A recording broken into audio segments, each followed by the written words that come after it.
Welcome है guys, स्वागत है आपका अपना यूट्यूब चैनल सफलता कोचिंग सेंटर पर। तो गाइस, आज का टॉपिक संसाधन का पहला एक टॉपिक हमने खत्म कर लिया था। हमने पार्ट 1 में संसाधन के बारे में डिस्कस किया था, जिसमें हमने यह भी बताया था आपसे कि भूगोल किसे कहते हैं। इसके बाद फिर यह भी बताए थे संसाधन बनते नहीं है, संसाधन को बनाए जाते हैं। किसका कथन है? जिमरमैन का। यानी संसाधन का हर एक पार्ट सही से हम फर्स्ट वाला वीडियो में हम सही तरह से जान चुके हैं। तो अब यहां पर अब बात कर लेते हैं कि संसाधन का हम प्रकार बता रहे थे, जिसमें से हम 3 प्रकार आपको बता चुके थे और 2 प्रकार और बचा हुआ जो आपको बोले थे नेक्स्ट वीडियो में। अगर आप लोग का अगर कॉर्पोरेट सहयोग और मुझे प्यार मिलता रहे तो हम इसी तरह का आपका वीडियो लाजवाब तरीके से आपको वीडियो हम प्रदान करते रहेंगे। जी हाँ, तो गाइस हम यहाँ पर बात कर लेते हैं संसाधन का, चूंकि संसाधन का ही डिस्कस कर रहे थे तो संसाधन की यहाँ बात करते हैं। तो संसाधन की प्राप्ति, अब यहाँ पर देखिए बात क्या होता है कि प्राप्ति के आधार पर संसाधन कितने प्रकार के होते हैं। प्राप्ति देखिए आधार पर, तो यहाँ पर यह बात समझिए सबसे पहले कि प्राप्ति का मतलब क्या हुआ। प्राप्ति का मतलब हुआ प्राप्त, यानी हम प्राप्त कैसे कर सकते हैं संसाधन को, ठीक है। तो उसके आधार पर, तो प्राप्ति के आधार पर संसाधन को 2 प्रकार में, यानी हम 2 तरह का संसाधन मतलब प्राप्त कर सकते हैं। तो 2 तरह का कौन कौन, किस टाइप से 2 तरह का होगा। तो यहाँ पर एक पार्ट हम कर लेते हैं नवीकरणीय संसाधन। एक बात याद रखिएगा, नवीकरणीय संसाधन को ही चक्रीय संसाधन कहा जाता है। या तो चक्रीय बोलिए या तो गैर परंपरागत संसाधन कीजिए बोलिए। तो कम से कम यह जो 3 टॉपिक जो है ना, 3 1 2 3 तीनों का एक ही नाम है, ठीक है। तो कभी कभी लोग मिस कर जाता है, कभी कभी जैसे मेरा एक दोस्त है वह फेसबुक पर इस वीडियो को जब देखा तो बोला सर नवीकरणीय संसाधन में थोड़ा बता दिया कीजिए। तो बोले एकदम। तो अब यहाँ पर बात यह करिए कि नवीकरणीय आप बता दीजिए। हाँ, कोई आप फिर कमेंट कर दे कि चक्रीय संसाधन हम पढ़े थे सर, या तो आप कभी कोई कमेंट कर दे कि गैर परंपरागत संसाधन पढ़े हैं। तो देखिए याद रखना है आपको क्या कि नवीकरणीय, चक्रीय या तो गैर परंपरागत बोले, तीनों एक ही मतलब एक ही तीनों नाम है, ठीक है। एक का मतलब नहीं समझ, ऐसे नहीं समझिए, ऐसे समझिए आप कि किसी व्यक्ति का 2 या 3 नाम होता है। तो इसी प्रकार इसका याद रखिएगा, इसका 3 नाम है। नहीं कि कोई व्यक्ति है किसी का, जैसे मैं अपना ही एग्जांपल ले लेता हूं, ठीक है। गांव में आओगे तो रसगुल्ला सरसाम फेमस है, ठीक है। तो अब ऐसे नाम जितेंद्र कुमार गुप्ता है। तो अब यहां पर बात कर लेते हैं कि हर व्यक्ति का 1 2 नाम होता है। किसी का नाम देखते हैं करुआ होता है, बेचारा कार हो तो उसको करुआ कह देता है, पुकारू नाम, ठीक है। तो इसी प्रकार मान लो कि इसका मतलब मान लो कि देसी नाम है या तो पुकारू नाम बोल सकते हैं, इसका पुकारू नाम है, ठीक है। कोई व्यक्ति गोर रहता है तो उसको गोरखा कह देते हैं, कहते हैं कि नहीं। ध्यान से देखना है कि जिन्हें हम पुनः प्राप्त कर सके, यानी वो ऐसा संसाधन जिन्हें हम पुनः प्राप्त कर सकते हैं, तो उसे हम लोग क्या कहेंगे? नवीकरणीय बोलिए या तो चक्रीय बोलिए या तो गैर परंपरागत। तो पुनः प्राप्त कर सकते हैं, जी हाँ, मतलब वैसा संसाधन जो आप फिर से प्राप्त कर सकते हैं। एक बार यूज हो गया फिर दोबारा उसको हम यूज कर सकते हैं, तो ऐसा कुछ मतलब पुनः प्राप्त होता है हुआ, तो उसे हम लोग क्या कहेंगे? नवीकरणीय। आप बताइए, और इसका याद रखना कि इसका जो भंडार है असीमित है, या इसका जो भंडार है ना असीमित है, ठीक है। अब जैसे एग्जाम्पल की बात करते हैं सौर ऊर्जा। अब बताइए सूर्य से मतलब सौर ऊर्जा हम, यानी हम सौर प्लेट के मदद से हम क्या कर सकते हैं? पंखा, लाइट क्या कर सकते हैं? दोबारा यूज कर सकते हैं। सूर्य कल भी आएगा, कल सूर्य के सामने क्या कर दिए? सौर प्लेट रख दिए, ठीक है। और वहां से हम आपको पंखा का आराम से ठंडा का ले रहे हैं, मोबाइल चार्ज कर रहे हैं, टीवी देख रहे हैं, किसकी मदद से? सौर ऊर्जा की मदद से, ठीक है। तो अब बैटरी चार्ज कर रहे हैं सौर ऊर्जा की मदद से। तो ऐसा थोड़ी कि आज ही मिलेगा, कल नहीं मिलेगा, कल भी धूप उगेगी, कल भी सूरज उगेगा, कल भी हमें प्राप्त हो जाएगा। हवा आप समझ रहे हैं कि हवा अगर मान लेते कि अभी बंद हो जाए, ठीक है, तो हवा बंद हो जाएगा तो इंसाने विलुप्त हो जाएगा। इंसाने को रहेगा, बिना ऑक्सीजन का नहीं रह सकता है, तो हवा हमेशा रहेगा, ठीक है। इसके बाद फिर आपका पानी आपका, जैसे आप देखें, आप पढ़े होंगे भी, ये बताइए पृथ्वी पर कितना % पानी है, कितना प्रतिशत पानी है? तो 71% पानी है पृथ्वी पर। लेकिन हाँ, ये बोलिए कि पानी जो है पीने लायक पानी कुछ दिनों में खत्म हो जाएगा, क्योंकि हम पीने लायक पानी पृथ्वी पर बचा ही नहीं है। लेकिन अगर पूरा पानी की बात करते हैं तो 71% पानी है जो खत्म होने की संभावना ही नहीं है। इसके बाद हम बात कर लेते हैं मिट्टी। आप बताइए मिट्टी खत्म होने का चीज है? तो कहिएगा नहीं। तो अब यह क्या हो गया? जो हम पुनः प्राप्त कर सकते हैं, तो उसे हम लोग कौन सा संसाधन कहेंगे? तो कहिएगा नवीकरणीय, चक्रीय या तो गैर परंपरागत। अगला समझने की प्रयास करते हैं। दूसरा देखिए, प्राप्ति के आधार पर अनवीकरणीय बोलिए तो अचक्रीय बोलिए तो परंपरागत बोलिए, ठीक है। अब परंपरागत बोलिए, अचक्रीय बोलिए तो अनवीकरणीय संसाधन कहिए, किसे कहते हैं? तो ऐसा इसको डिफिनेशन ऐसे याद रखना है कि वैसा संसाधन जो हम पुनः प्राप्त नहीं कर सकते हैं। जी हाँ, हम जिसको एक बार यूज कर ले, एक बार हम प्रयोग कर लें, अब फिर हम दोबारा उसको हम प्रयोग ही नहीं कर सकते हैं। अब आने वाला समय में ना उसका क्या होगा, वो विलुप्त हो जाएगा संसाधन। तो उसे हम लोग क्या कहेंगे, उसे हम लोग अनवीकरणीय, अचक्रीय या तो परंपरागत। और एक चीज ये भी याद रखना है कि इसका जो भंडार है सीमित है, सीमित है। अब ऐसे याद रखिए, सीमित का मतलब समझिए कि मान लीजिए आपके पास 20 किलो मान लेते हैं आपके पास चावल है, तो 20 किलो आपके पास चावल ही है, और उसके बाद आप चावल मान लीजिए कि उसके बाद चावल खत्म होने वाला है, चावल है ही नहीं है, ठीक है। तो अब 20 किलो चावल है, एक दिन में आप 1 किलो का यूज कर रहे हैं, परिवार है, लंबा परिवार है। अब बताइए वह चावल कितना दिन चलेगा, 20 दिन। अब 20 दिन के बाद फिर चावल आपको मिलेगा ही नहीं, मिलना ही बंद हो जाएगा। तो वह क्या हो जाएगा आपका, कहिएगा वो तो सीमित हो जाएगा। उसी प्रकार देखिए हम बात कर लेते हैं कोयला। कोयला का जो भंडार है, कोयला का जो झारखंड से निकाली जाती है, ठीक है, झारखंड के गोदामों से। तो अब देखिए झारखंड से कोयला निकल रहा है, तो जहां झारखंड कोयला निकल रहा है ना, वह धीरे धीरे कोयला का क्या हो रहा है, भंडार खत्म। अब देखिए जो कोयला एक बार आप यूज कर लेते हैं, अब जला लेते हैं, राख हो जाता है, तो क्या फिर वह कोयला, वो जो राख है, तो फिर उससे तो कोयला नहीं बनता है, कहिएगा नहीं, राख से कोयला कैसे बनेगा। तो धीरे धीरे कोयला खत्म हो रहा है, पेट्रोलियम खत्म हो रहा है, खनिज पदार्थ खत्म हो रहा है। खनिज पदार्थ समझ रहे ना, जैसे हो गया सोना, चांदी, डायमंड, लोहा, टीना, तो ये सब आपका आ गया खनिज पदार्थ में हो गया। ये केमिस्ट्री में आपका अच्छी तरह से यह नॉलेज होना चाहिए खनिज पदार्थ का, ठीक है। तो अब यहाँ पर जो मतलब हम पुनः प्राप्त एक बार नहीं कर सकते हैं, पुनः प्राप्त नहीं कर सकते हैं, तो उसे हम लोग अनवीकरणीय, अचक्रीय या परंपरागत। अगला अब आइए टॉपिक अपना देखिए, यह चार्ट का हो गया, क्योंकि 3 डिस्कस हम पहले कर चुके हैं, ठीक है। अगला पांचवा में क्या हो गया, भंडार के आधार पर। देखिए भंडार बोले या तो विकास के आधार पर पूछे, ठीक है। भंडार मतलब समझिए, भंडार का मतलब क्या हुआ कि नहीं, आप भंडार है, जैसे नहीं कहते हैं, अरे नीता अंबानी से मान लेते, मुकेश अंबानी की अगर हम चर्चा करें तो कहते हैं ना कि मुकेश अंबानी के पास पैसा कम है यार, उसके पास तो भंडार है, ठीक है। तो भंडार क्या है, भंडार मतलब आने वाला समय कहिए, या तो वर्तमान समय में जो चल रहा है उसी का पैसा से, मतलब वह अपना पैसा से यूज करके खा पी रहा है, अपना जीवन यापन कर रहा है, किसी तरह अपना जीवन चला रहा है, तो भंडार है उसके पास, पैसे की भंडार है।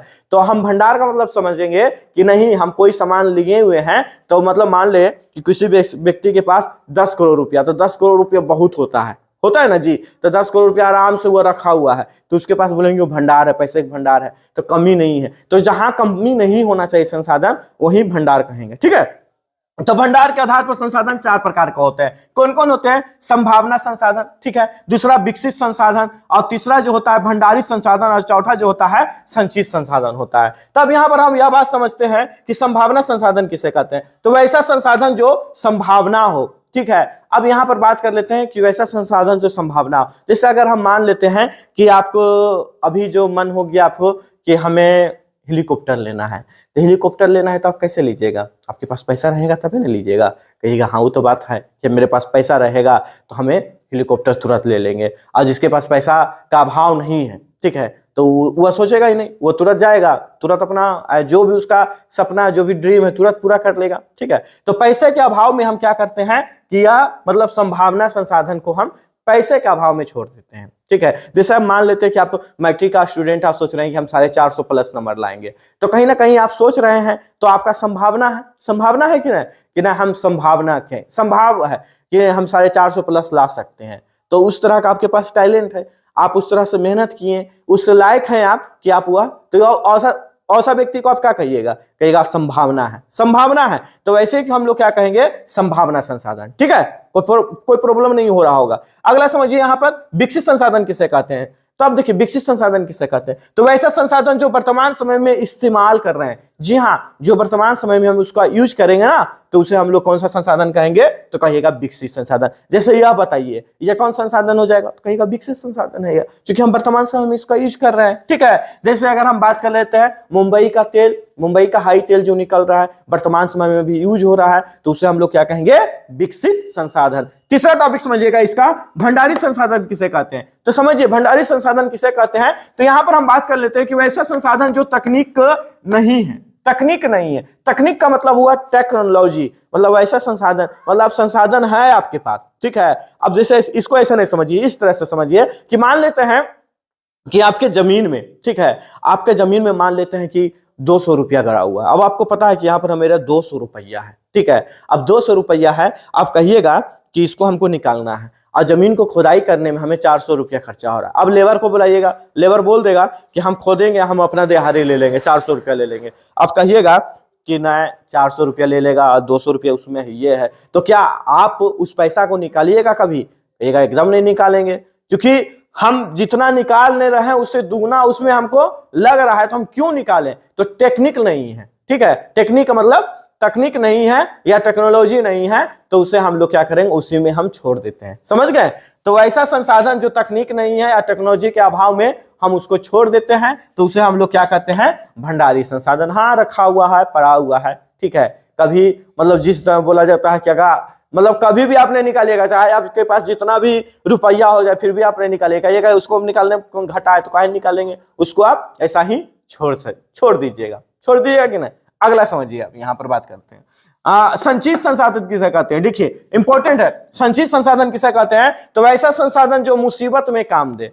अब बताइए, वैसा संसाधन जो हमें आने वाला मुसीबत में काम दे, जो भविष्य में हम उसका उपयोग करें, तो उसे हम क्या कहेंगे, संचित संसाधन। अब भविष्य में उपयोग करने वाला, जैसे अब यहाँ पर क्या बता रहे थे आपको कि टेक्निक नहीं है, अब यहाँ पर हम बता रहे हैं कि नहीं, आपके पास टेक्निक भी है, ठीक है, निकालने का सबसे उपाय है, लेकिन आप फिर भी आप क्या कर रहे हैं, सोच रहे हैं कि हमें अभी काम नहीं, हमें आने वाला समय, जैसे बोलते नहीं, समय एक जैसा नहीं रहता है, हर इंसान का समय एक जैसा नहीं रहता है, तो वह क्या सोचता है कि कुछ पैसा को जमा कर देता है, इसलिए कि आने वाला समय में मुझे काम दे, होता है ना। तो अब यहाँ पर हम बात कर लेते हैं कि आने वाला समय में, जैसे हम बिहार सरकार की बात कर रहे हैं, बिहार सरकार को अच्छी तरह से पता है कि राजगीर में सोन भंडार है, टेक्निक भी है सरकार के पास, लेकिन क्या कर रहा है, वह निकाल नहीं रहा, सोना वहां से निकाल नहीं रहा है। तो क्यों छोड़ रहा है? हो सकता है वह सोचा कि जब भविष्य में हमारा स्थिति खराब हो, बिहार का स्थिति खराब हो, तो हो सकता है इसका निकाले। किसको निकालेगा? तो राजगीर का सोन भंडार को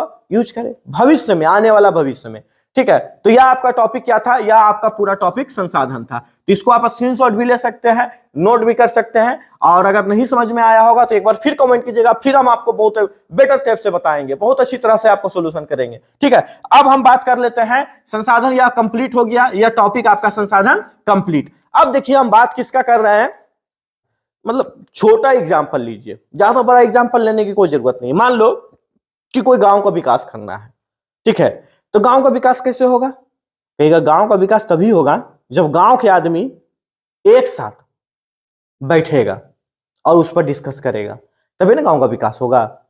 उससे भी छोटा आप ले सकते हैं कि मान लेते हैं 5 गो परिवार है, ठीक है, 5 परिवार है एक घर में। अब सोच रहा है पांचों परिवार कि हमें घर को डेवलप बनाना है, हमको घर को 2 तल्ला बनाना है, 1 तल्ला है 2 तल्ला बनाना है। तो पांचों परिवार कैसे, आप कहिएगा गांव मतलब वो अपना घर का विकास कैसे करेगा? तो पांचों व्यक्ति एक जगह बैठेगा, तो बैठेगा ना जी, तो यानी पांचों व्यक्ति एक दूसरे से समझौता करेगा कि न यहाँ पर मतलब रूम हो, बड़ा रूम बनाना, यहाँ पर गेस्ट रूम बनाना, यहाँ पर किचन रूम बनाना, इस टाइप से लोग पांचों बैठ के डिस्कस करेगा। तो पांचों का समर्थन करेगा, पांचों कुछ अपना माइंड देगा, और उसके बाद फिर घर बनेगा कि नहीं? तो कहिएगा हाँ। तो उसी प्रकार संसाधन का विकास कैसे हुआ? तो संसाधन का विकास करने के लिए बहुत सारे देश, 1-2 देश नहीं, यानी देश जाने रहे 200 देश है, दोनों 200 देश क्या किया, आपस में बैठा। तो 200 देश बैठा आपस में, अब बोला संसाधन पर डिस्कस करना किया। तो संसाधन का विकास बोलिए या तो सम्मेलन, विकास के लिए सम्मेलन, याद रखिएगा, बहुत इंपॉर्टेंट चैप्टर है विकास के लिए सम्मेलन। अब देखिए, अब यहां पर हम बात क्या कर रहे हैं आपसे कि विकास के लिए सम्मेलन, ध्यान से देखिएगा। तो यहां देखिए संसाधन के लिए कितना मतलब सम्मेलन हुआ, कौन कौन सम्मेलन हुआ, सारा सम्मेलन हम आपसे डिस्कस करने वाला है, सारा सम्मेलन हम आपसे डिस्कस करने वाले हैं, ठीक है, विकास के लिए। तो अब यहां पर बात करते हैं, सबसे पहला सम्मेलन हुआ था 1968 में। सबसे पहले सम्मेलन कब हुआ था जी? तो कहिएगा 1968 में। तो सम्मेलन हुआ था, उसका नाम क्या था? तो कहिएगा club of Rome, club of Rome. कोई प्रॉब्लम? आपको कोई प्रॉब्लम नहीं हुआ होगा, क्लब ऑफ रोम। पहला संसाधन यानी संसाधन का विकास के लिए पहला सम्मेलन हुआ था 1968 में। दूसरा सम्मेलन जो हुआ है 1972 में। तो दूसरा सम्मेलन 1972 में हुआ था, उस सम्मेलन को हम किस नाम से जानते हैं? तो कहिएगा प्रथम शिखर सम्मेलन। जी हां, प्रथम शिखर सम्मेलन, प्रथम शिखर सम्मेलन कब हुआ था? प्रश्न पूछेगा आपसे तो क्या बताइएगा? कहेगा 1972 में।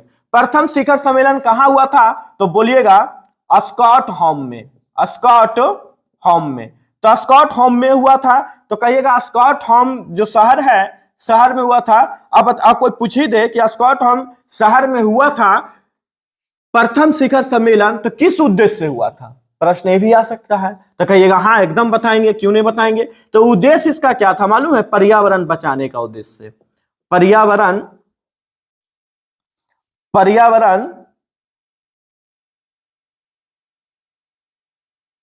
बचाने के लिए इसका उद्देश्य क्या था जी? कहिएगा पर्यावरण बचाने के लिए। और इसका छोटा डेट भी हम बता देते हैं, 5 जून। कितना? 5 जून।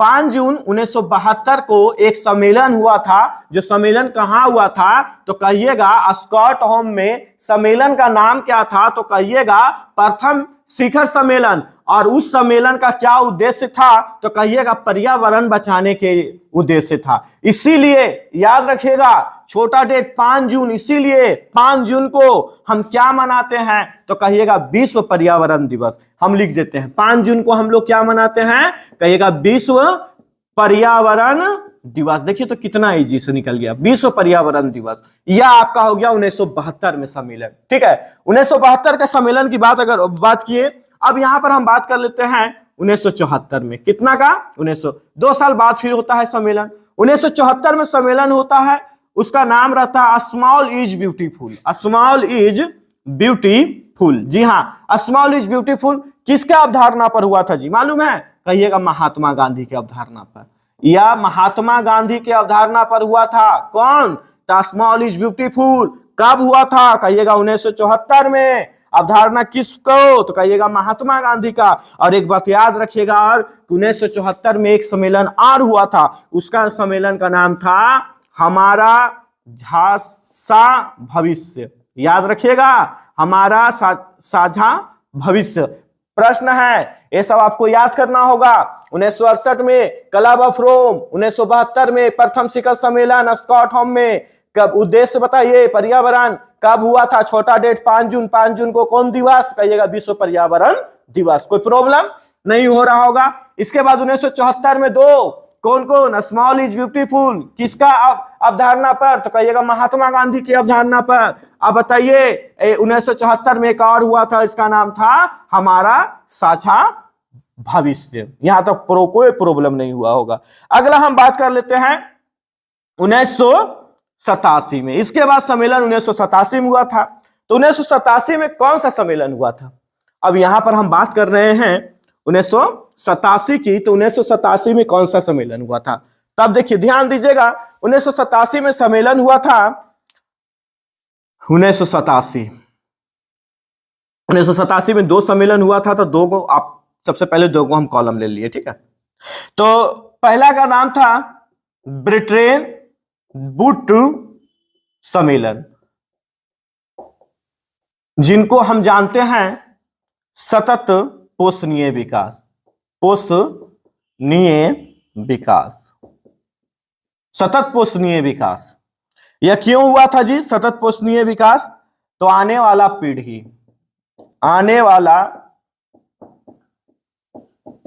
पीढ़ी के लिए लाभदायक हो। ध्यान दीजिए, देखिए 1987 में 2 सम्मेलन हुआ था। एक सम्मेलन का नाम था ब्रिटेन वुड सम्मेलन, जिसे हम लोग जानते हैं सतत पोषणीय विकास। सतत पोषणीय विकास। अब बताइए सतत पोषणीय विकास क्या है, आगे इस पर डिस्कस कर लेते हैं। देखिए सतत पोषणीय विकास का मतलब समझिएगा कि मतलब मान लीजिए कि कोई 10 परिवार है, तो 10 परिवार है तो 10 परिवार के लिए खाना बनाए, भोजन बनाए। तो भोजन जब बनाए तो ऐसा हमें भोजन बनाना है कि मतलब कि आने वाला एक दिन का नहीं, करीब 2 या 3 दिन का हो जाना चाहिए। ठीक है, तो कहिएगा हाँ आने वाला समय के लिए भी काम देना चाहिए। ठीक है, चूंकि हम भोजन बना लिए, समय हमने दे दिया भोजन के पर। अब यहाँ पर बात हो रहा है कि हम गए खाने के लिए, ऐसा नहीं कि पूरा भोजन लेकर एक ही बार बैठ जाइएगा। करते हैं ऐसा गलती कि पूरा भोजन ला एक ही बार बैठ जाते हैं, जिसको जितना खाना होगा खाएगा, नहीं तो फिर बर्बाद। तो बर्बाद नहीं करना है, उसमें क्या करना है कि जितना भोजन जो खाना है खाइए, फिर जो बचा फिर हमारे आने वाला पीढ़ी के लिए उपयोग हो जाए, यानी आने वाला पीढ़ी बोलिए या तो आने वाला समय के लिए उपयोग हो जाए। जैसे आप दिन में खा लिए, आप चावल ज्यादा बना लिए तो आप रात में भी खा सकते हैं ना, तो उसे हम लोग कहते हैं। तो वैसा संसाधन, तो यह आपके लिए संसाधन की हम बात कर रहे हैं। तो संसाधन कि वो जो हम भी यूज कर रहे हैं और आने वाला हमें समय भी यूज कर ले, आने वाला हमारा पीढ़ी भी यूज कर ले, तो वैसा संसाधन का उपयोग करना। ठीक है, तो इसका कब हुआ था, तो ये आप जान लीजिएगा 1987 में हुआ था। एक और हुआ था 1987 में, दूसरा क्या नाम था, मॉन्ट्रियल पल, ठीक है, सम्मेलन, मॉन्ट्रियल पल सम्मेलन हुआ था, सम्मेलन याद रखिएगा, सम्मेलन। तो मॉन्ट्रियल सम्मेलन जो हुआ था वह कहां हुआ था, मॉन्ट्रियल सम्मेलन किसके लिए हुआ था आगे जानिए। तो यह हुआ था ग्रीन हाउस गैस के लिए, ग्रीन हाउस गैस के जो CO2 जानते हैं, CO2 कहां हुआ था, एक बार हम निकाले थे अपना मुंह से, तो यह कहां हुआ था, तो कनाडा में हुआ था। इसके बारे में थोड़ा हम समझने का थोड़ा प्रयास करते हैं। देखिए, मॉन्ट्रियल पल सम्मेलन हुआ था ग्रीन हाउस गैस के उद्देश्य से CO2 बचाने के संबंध में, और कहां किस देश में हुआ था, तो कनाडा में हुआ था। इसमें देखिए क्या बताया गया ना, यहां पर समझने का प्रयास करते हैं। समझने का सबसे पहले हम प्रयास क्या कर रहे हैं सो समझिए। देखिए समझिएगा क्या कि यह ग्रीन हाउस गैस के बारे में हम बताते हैं। जैसे अब हम लोग जान रहे हैं पृथ्वी है, पृथ्वी के ऊपर क्या है, ओजोन है। पृथ्वी के ऊपर एक छतरी नियन लगा हुआ है, ओजोन है, ठीक है। अब ओजोन जो है ओजोन परत है, चलिए लिख ही देते हैं ओजोन परत, समझाते हैं, समझने का प्रयास थोड़ा कीजिएगा। ओजोन परत, और यह हम मान लेते हैं सूर्य, यह मेरा जो है सो क्या है, कहिएगा ये सूर्य, मान लेते हैं सूर्य है। और सूर्य से कौन सा किरण निकलता है, तो कहिएगा पराबैंगनी किरण। कौन सा किरण निकलता है जी, कहिएगा पराबैंगनी किरण। अब बताइए पराबैंगनी किरण जब निकलता है ना, तो आगे ओजोन पर पड़ता है। ओजोन जानते हैं क्या काम करता है, ओजोन एक छतरी जैसा काम करता है।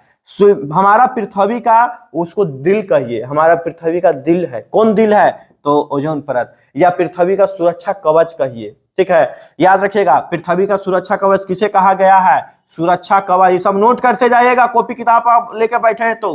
पृथ्वी का सुरक्षा कवच किसे कहा गया, तो कहिएगा ओजोन परत को। तो ओजोन परत क्या हुआ कि ओजोन परत का कार्य क्या रहता है, जो पराबैंगनी किरण निकलता है ना, उसको छान कर पृथ्वी पर पहुंचाता है। पृथ्वी का मतलब हम लोग पर पहुंचाता है, ठीक है। लेकिन हाल फिलहाल एक यहां पर अंटार्कटिका, याद रखिएगा किसका नाम लिख देते हैं, अंटार्कटिका महाद्वीप अंटार्कटिका महाद्वीप जो है ना, वहां छिद्र हो गया। अंटार्कटिका महाद्वीप पर छिद्र हो गया, और जहां छिद्र हुआ है वहां बर्फ ही बर्फ पाया जाता है, जहां से वहां लोग मतलब निवास नहीं करता है, जो नहीं करता, जिसके कारण इसका सूर्य का किरण वहां पहुंच भी सकता है, लेकिन कोई भी व्यक्ति का कोई हानिकारक नहीं है। लेकिन वहां का अधिकतर वह मतलब वह जो महाद्वीप है, वहां का अधिकतर सूर्य की किरणें से ब्लैक हो जाता है। उनका किरण के प्रभावी से क्या हो जाता है, ब्लैक, यानी त्वचा को ब्लैक। जैसे अफ्रीका का देखते हैं ना, अफ्रीका का लोग कैसा होता है, तो ब्लैक होता है,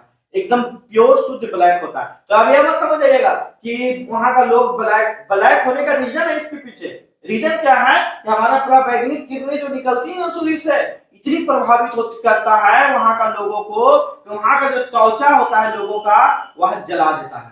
सोचिए त्वचा तक जला देता है, ठीक है।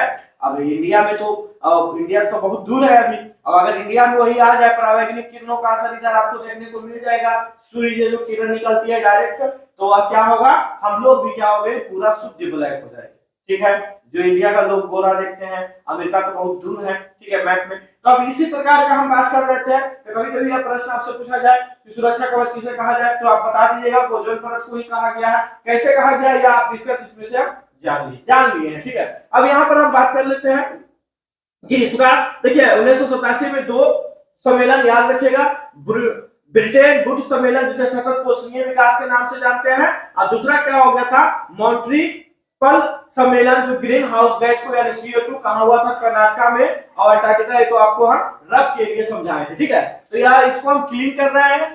अगला देखिएगा, समझने का थोड़ा प्रयास कीजिएगा। अब हुआ था क्या, अब इसके 5 साल बाद हुआ था, ठीक है। तो यहाँ पर आप नोट कर लिए होंगे, अब 5 साल बाद अब सम्मेलन हुआ था, ध्यान से देखिए। अब यहाँ पर बात कर लेते हैं 1987 कंप्लीट है, अब सम्मेलन हाँ 1992 में, 5 साल बाद की अगर हम बात कर लेते हैं तो 1992 में। 1992 में एक सम्मेलन हुआ था, उस सम्मेलन का नाम था प्रथम पृथ्वी सम्मेलन। याद रखिएगा, लिख देते हैं प्रथम पृथ्वी सम्मेलन, प्रथम पृथ्वी सम्मेलन। तो प्रथम पृथ्वी सम्मेलन जो हुआ था वह कहां हुआ था, तो याद रखिएगा रियो डी जनेरो में, रियो डी जनेरो में, ठीक है। तो कहां यह पड़ता है, ब्राजील में पड़ता है, याद रखिएगा ब्राजील में। प्रथम पृथ्वी सम्मेलन हमेशा पूछा जाता है ऑब्जेक्टिव क्वेश्चन के तौर पर, इसलिए इसको एकदम नोट कर लीजिएगा, इसको एकदम याद कर लीजिएगा। दूसरा सम्मेलन हुआ था इसके 5 साल बाद, फिर 5 साल इसका ले लीजिए, इसका अगर हम 5 साल फिर ले लेंगे तो 1997 में। कितना इजी है याद करने, याद करना है, 5 साल बाद फिर 5 साल प्लस कर दिए। 1997 में जो हुआ था दूसरा पृथ्वी सम्मेलन, याद रखिएगा दूसरा पृथ्वी सम्मेलन। दूसरा पृथ्वी सम्मेलन कब हुआ था, कहिएगा 1997 में। तो दूसरा पृथ्वी सम्मेलन कहां हुआ था, तो याद रखिएगा न्यूयॉर्क। कहां हुआ था जी, तो न्यूयॉर्क। तो न्यूयॉर्क कहां पड़ता है, कहिएगा अमेरिका में। कहां पड़ता है न्यूयॉर्क, तो कहिएगा अमेरिका में। आप लोग सही से नोट कर लीजिए, मेरा लिखावट होना चाहिए, मैं थोड़ा हाईलाइटिंग थोड़ा खराब है, लेकिन आप लोग जो है सो आप देखकर आप मतलब बोली से भी आप पकड़ कर लिख सकते हैं। हो सकता है यहाँ पर आपको अमेरिका लिखे तो आपको समझ में नहीं आ रहा है सर क्या लिख दिए, तो जो बोल रहे हैं ना उस बातों पर भी आप लोग थोड़ा ध्यान दिया कीजिएगा।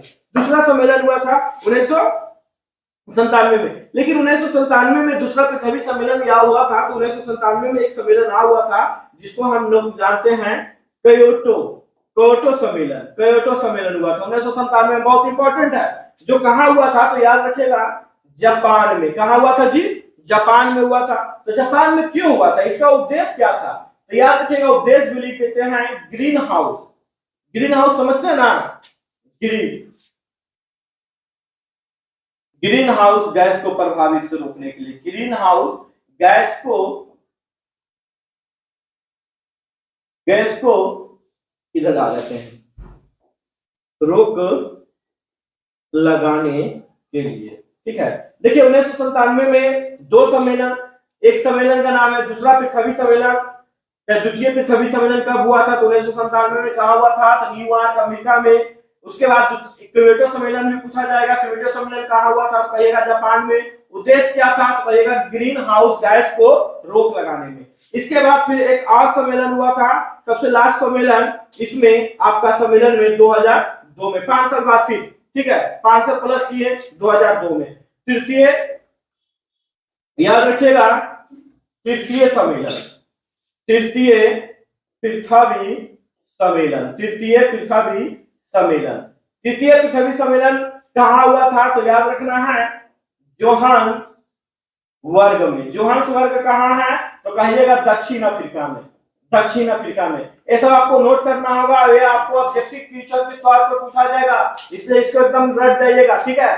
तो सम्मेलन भी कितना सम्मेलन हुआ, 1968 में हुआ, 1972, 1974 में 2 सम्मेलन। हमारा भाषा भविष्य और आसमान जो महात्मा गांधी है 1987 में हुआ, फिर 5 साल बाद 1992 में हुआ, फिर 5 साल बाद 1997 में हुआ, फिर 5 साल बाद 2002 को हुआ। कितना सम्मेलन हुआ, तो यह सम्मेलन किस लिए हुआ था, तो संसाधन का विकास के लिए यह सम्मेलन हुआ था। तो 2 टॉपिक आपका कंप्लीट कर दिए। तो हमें उम्मीद है कि यह वीडियो आपको अच्छा लग रहा है, और अगर आप मेरे चैनल पर नए हैं तो आपसे रिक्वेस्ट है, ठीक है, आपसे रिक्वेस्ट है कि सब्सक्राइब जरूर कीजिए।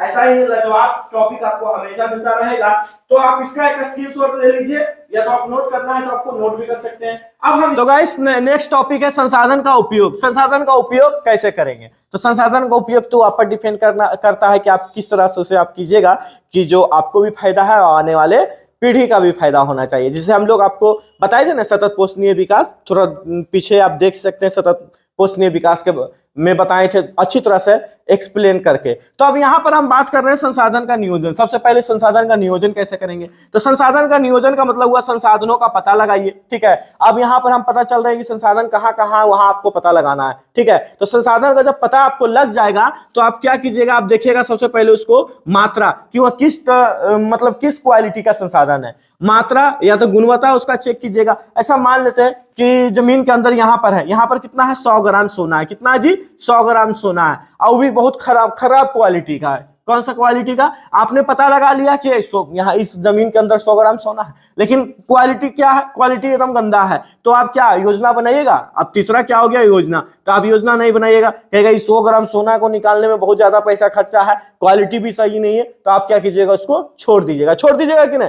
तो आप कहिएगा, याद रखिएगा, संसाधन को पता लगाने के बाद क्वालिटी चेक किया जाता है, क्वालिटी गुणवत्ता, उसके बाद फिर योजना बनाते हैं, और योजना बनाने के बाद फिर हम क्या करते हैं? उचित तकनीक करते हैं। उचित तकनीक का मतलब क्या हुआ? उचित तकनीक का मतलब हुआ टेक्नोलॉजी। हम टेक्नोलॉजी, अब जैसे हम जमीन से सोना निकाल रहे हैं, तो अब कोई आ जाए और कहेगा जेसीबी, उसको जेसीबी से लाइए, कहेगा जेसीबी से पूरा खोदवा दो, ठीक है। अब वहां पर सोना जो है मतलब जेसीबी जैसे मतलब जैसे भी कार्य किया या उठाया, पूरा बुलडोजर क्या किया कि जिस तरह से मतलब मारा, पता चला कि सोना तहस नहस हो गया, ठीक है। यानी तो फिर क्या हो गया? तो टेक्निक का आपको क्या करना? टेक्निक का ऐसा इस्तेमाल करना है कि वह मतलब लोग को, मतलब जैसे सोना चांदी जहां निकलता है ना, तो लोगों को जानते हैं मतलब हाथ से काम करना पड़ता है, कुशल कारीगर होना चाहिए। कौन सा कारीगर होना चाहिए? कुशल मजदूर होना चाहिए। तो कुशल मजदूर का मतलब क्या हुआ कि मजदूर भी होना चाहिए, तो पढ़ा लिखा मजदूर होना चाहिए। तो उसके लिए क्या होना चाहिए?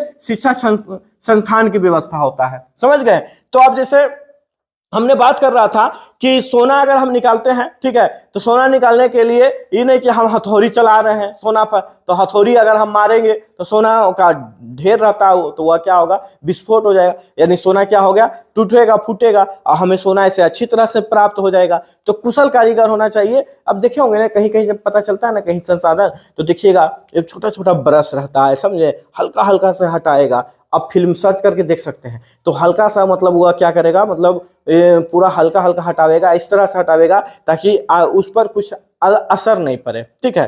ये जो समान संसाधन जो हम निकाल रहे हैं असर नहीं पड़े, तो उसके बाद धीरे धीरे धीरे धीरे मट्टी को हटाएगा, तब जाके वह पूरा अच्छी तरह से निकालता है। तो उसके लिए हमें क्या होना चाहिए? तो कुशल मजदूर होना चाहिए, ठीक है, और तकनीक अच्छा होना चाहिए, तो हमें यह संसाधन का क्या होगा? नियोजन होता है।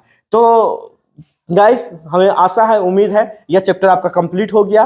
तो वीडियो अगर आपको अच्छा लगा है तो ऐसा ही नेक्स्ट टॉपिक लाजवाब के लिए कमेंट जरूर आप कीजिएगा, सर यह टॉपिक आप एक बार देख लीजिए, तो हम वह टॉपिक भी आपको सोल्यूशन कर देंगे। इसके बाद फिर अगर फिर एक बार रिक्वेस्ट करते हैं आपसे कि आप वीडियो पर नए हैं, मेरे चैनल पर आप नए हैं, तो कृपया करके चैनल को सब्सक्राइब कीजिए। मिलते हैं नेक्स्ट वीडियो में, तब तक के लिए जय हिंद,